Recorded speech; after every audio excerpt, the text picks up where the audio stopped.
Assalamualaikum warahmatullahi wabarakatuh. Di sini saya Yunopia akan menjelaskan materi yang pertama tentang tasawuf. Tasawuf adalah salah satu cabang ilmu yang menekankan dimensi atau aspek rohani. Tasawuf disebut juga sufisme atau mistisme Islam. Tasawuf memiliki banyak pengertian. Secara terminologi berasal dari kata al-sufa atau ahlu as-sufa. Berarti orang yang ikut pindah dengan Nabi SAW dari Mekah ke Madinah. Berasal dari kata sab, berarti barisan. Makna sab ini dinisbatkan kepada orang-orang yang ketika sholat berada di sab atau barisan terdepan. Berasal dari kata safa, berarti nama bagi orang-orang yang bersih atau suci. Maksudnya adalah orang-orang yang menyucikan dirinya di hadapan Tuhannya dengan cara beribadah.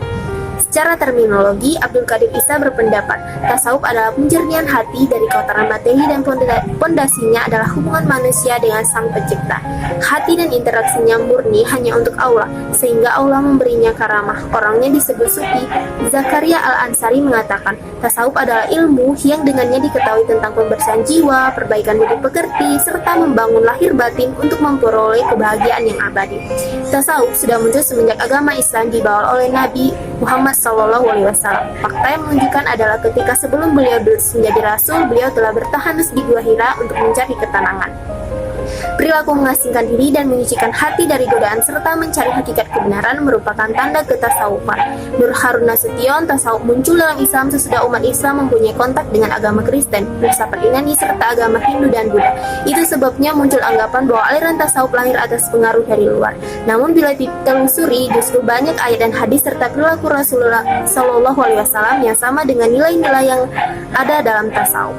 Ada yang mengatakan bahwa pengaruh tasawuf datang dari rahib-rahib Kristen yang mengasingkan diri untuk beribadah dan mendekatkan diri kepada Tuhan di gurun pasir Arabia.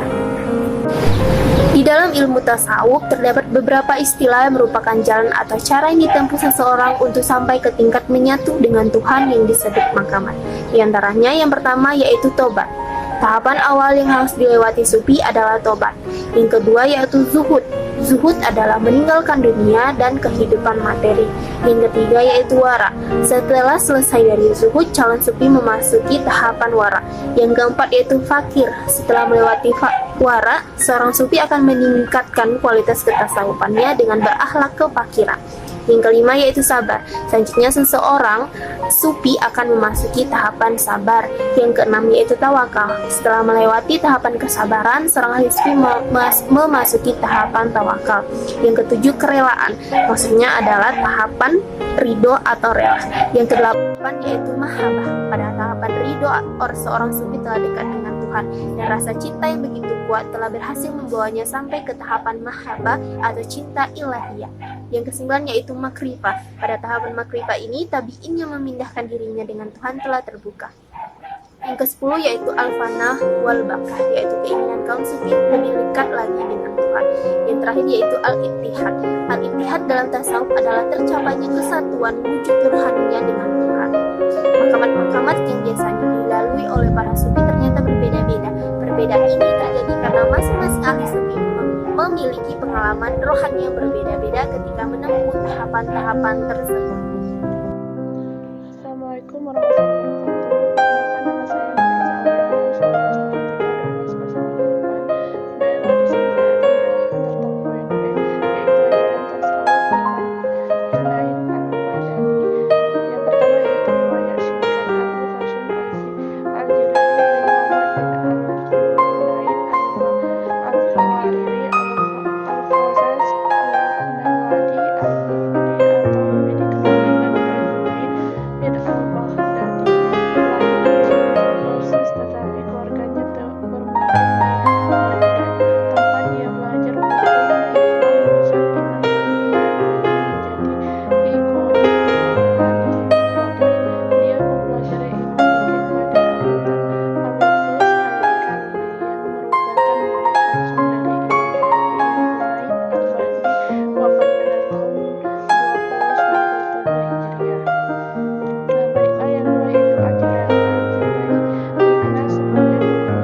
akan menjual syukur adalah tidak menggunakan nikmat Allah untuk bermaksiat kepadanya. Mungkin itu saja yang dapat saya sampaikan. Kepada moderator, terima kasih. Assalamualaikum warahmatullahi wabarakatuh.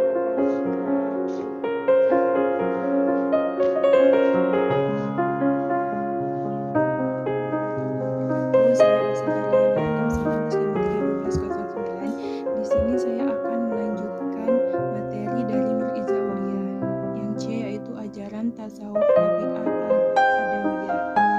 Yang pertama yaitu riwayat singkat.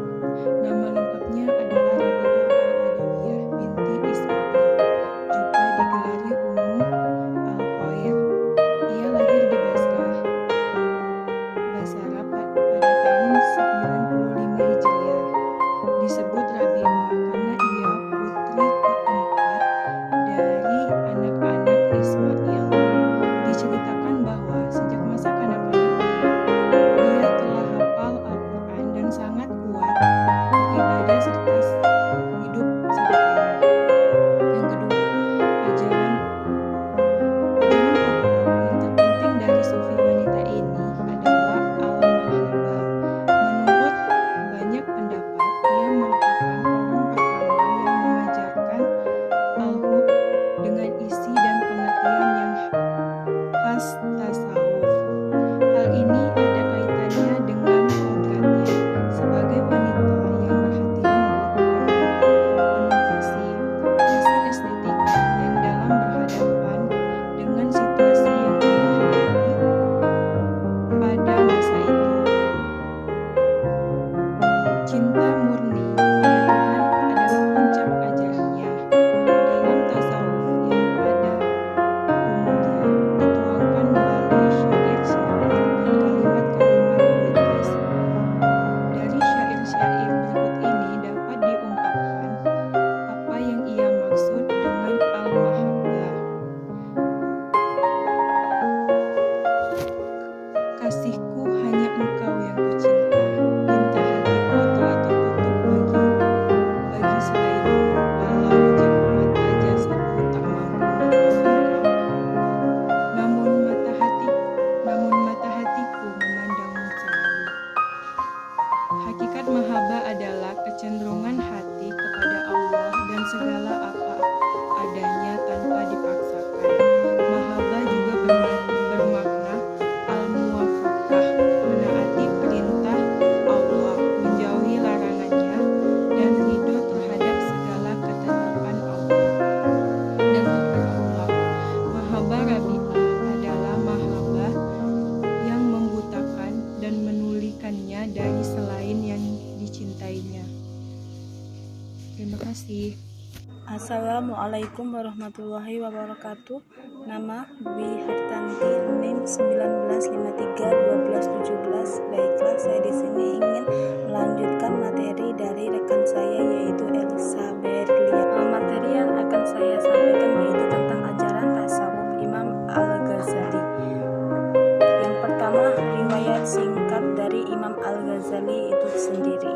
Al-Ghazali bernama lengkap Abu Hamid Muhammad Al-Ghazali Al-Taswi Syafi'i, lahir di Swiss 1058 Masehi 450 Hijriah. Beliau adalah seorang filsuf dan teolog Muslim Persia yang dikenal sebagai Al-Ghazal di dunia barat abad pertengahan. Menurut Abu al-Wafa al-Ghazaimi al-Taftazadi, ada dua corak tasawuf yang berkembang di kalangan sufi, yaitu yang pertama corak tasawuf Sunni, di mana para pengikut memagari tasawuf mereka dengan Al-Quran dan Sunnah serta mengaitkan keadaan dan tingkatan rohaniah mereka dengan keduanya. Kedua, corak tasawuf semi filosofis, di mana para pengikut cenderung pada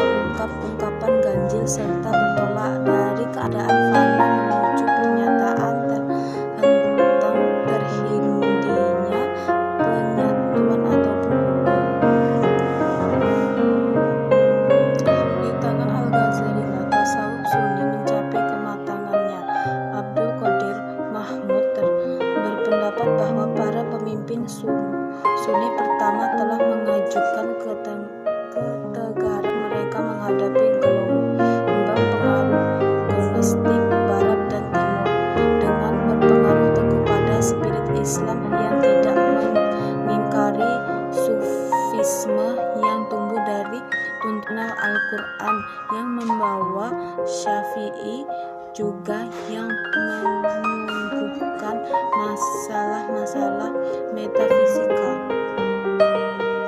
Mereka mampu merumuskan sufi yang Islam dan mampu bertahan terhadap berbagai fitnah yang merogoh akidah Islam di kalangan sufi.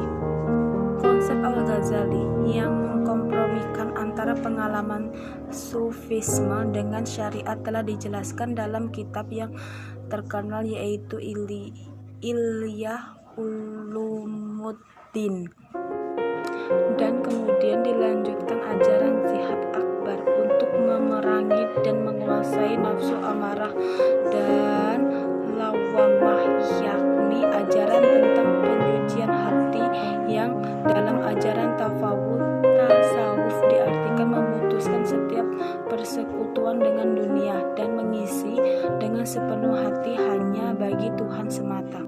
Baiklah, selanjutnya yaitu ajaran tasawuf Syekh Abdul Qadir Jailani. Beliau menolak untuk menikmati keinginan syahwat dunia yang menimbulkan tenggelam dan asiknya hati, sehingga mengakibatkan manusia lupa terhadap dirinya. Dengan kata lain, ia tidak melarang seseorang memiliki atau menguasai dunia, tetapi beliau melarang seseorang dikuasai oleh dunia dan diperbudak olehnya. Hal ini sebagaimana yang tertuang dalam konsepsi wacananya, kuasailah dunia dan jangan dikuasai oleh dunia. Milikilah dunia dan jangan engkau dimiliki oleh dunia. Setirlah dunia dan jangan diperbudak oleh dunia. Ceraikanlah dunia dan jangan engkau diceraikan oleh dunia. Janganlah engkau dibinasakan olehnya. Tasarrufkanlah dunia, karena sabda Rasulullah, sebaik-baik harta adalah harta hamba yang soleh. Syekh Abdul Qadir Jailani sangat menekankan pencarian harta yang halal dan menghargai atas kerja manusia, serta menolak sikap bermalas-malasan, sebagaimana tuturnya, celakalah engkau, harta di tanganmu boleh, begitu pula di kantong bajumu, dan engkau simpan demi kebaikan. Adapun dalam hati, jangan. Harta lewat pintu muka boleh, tetapi lewat pintu belakang jangan sekali-kali. Abdillah Allah Azza wa Jalla dan mohonlah pertolongan untuk memperoleh rezeki yang halal. Sesungguhnya Allah Subhanahu wa Ta'ala senang dengan hamba yang beriman lagi taat, makan dari hasil kerjanya yang halal, dan membenci orang yang makan tetapi tidak mau bekerja dan menggantungkan orang lain. Syekh Abdul Qadir Jailani mengibaratkan dunia sebagai sungai besar yang deras airnya, yang setiap harinya bertambah, dan penumpaan nafsu manusia juga tidak ubahnya seperti sungai tersebut yang tamak akan segala kenikmatan duniawi. Demikianlah penggambaran Syekh Abdul Qadir Jailani konsepsi wacananya, kuasailah dunia dan jangan dikuasai oleh dunia. Milikilah dunia dan jangan engkau dimiliki oleh dunia. Setirlah dunia dan jangan diperbudak oleh dunia. Ceraikanlah dunia dan jangan engkau diceraikan oleh dunia. Janganlah engkau dibinasakan olehnya. Tasarrufkanlah dunia, karena sabda Rasulullah, sebaik-baik harta adalah harta hamba yang soleh.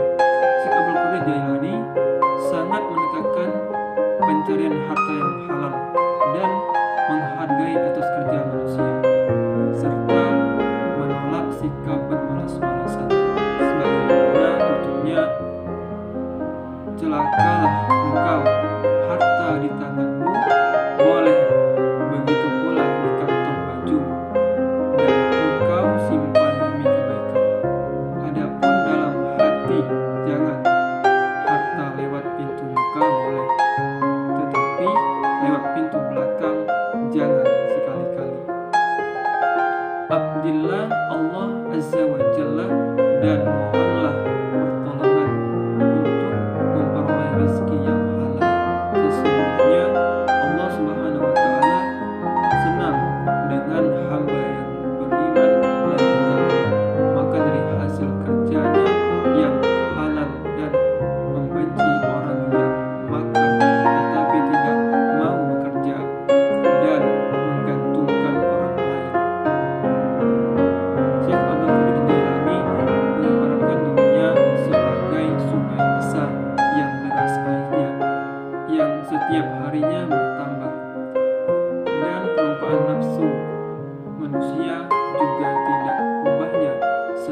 sungai tersebut yang tamak akan segala kenikmatan duniawi.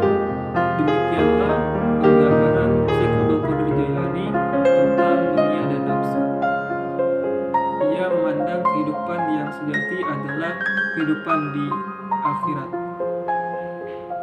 Syekh Abdul Qadir Jailani yang memahami konsepsi sufistiknya ini jelas tidak buta membutakan pandangan bahwa manusia seharusnya